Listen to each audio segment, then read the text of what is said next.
এই বৈশাখের মতোই রবি ঠাকুরের জন্ম। সোনার আশ্বিনে নয়, হিমের রাতের অঘ্রাণে নয়, ফুল রাঙানো ফাগুনে নয়, এই খর ক্ষিপ্র বৈশাখেই তার জন্ম। এই খ্যাপা বৈশাখের গৈরিক তিলক দিয়ে সাজানো তার জন্মদিনের ললাট। বৈশাখে প্রকৃতির নতুন জন্ম, আমাদেরও নতুন জন্ম এই বৈশাখে, 25শে বৈশাখে, রবি ঠাকুরের জন্মদিনে। দেখতে হয় না ক্যালেন্ডার, জিজ্ঞেস করতে হয় না তারিখটা কবে, আগে থেকেই বুকের মধ্যে সাড়া ওঠে 25শে বৈশাখ আসছে, রবি ঠাকুরের জন্মদিন।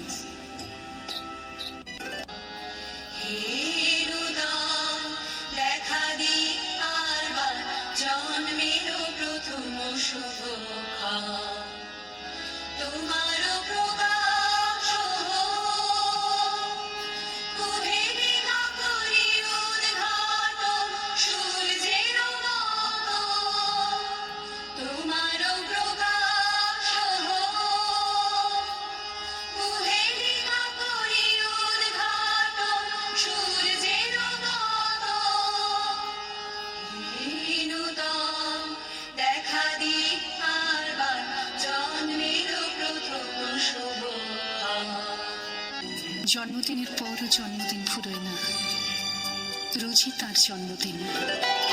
25শে বৈশাখ রোজই, প্রতিদিন প্রতিনিয়তই তার সঙ্গে আমাদের চলাফেরা মেলামেশা।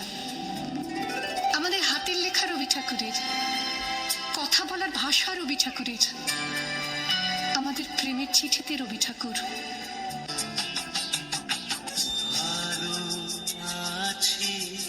ভালো থেকো, আকাশের ঠিকানায় চিঠি লিখো, দিও তোমার মালা খানি, বাউ এই মন ধারে আমার ভিতর বাহিরে, অন্তরে অন্তরে আছো তুমি হৃদয় জুড়ে।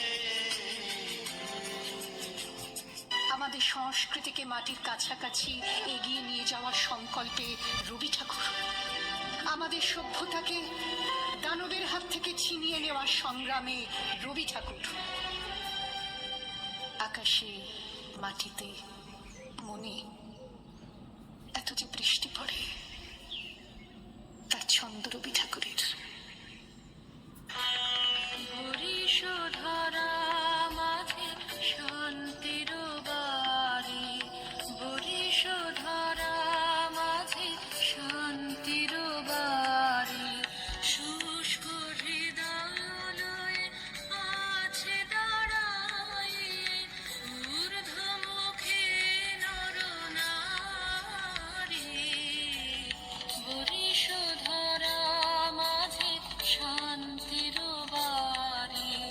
এত যে ফুল ফোটে, তার গন্ধ রবি ঠাকুরের।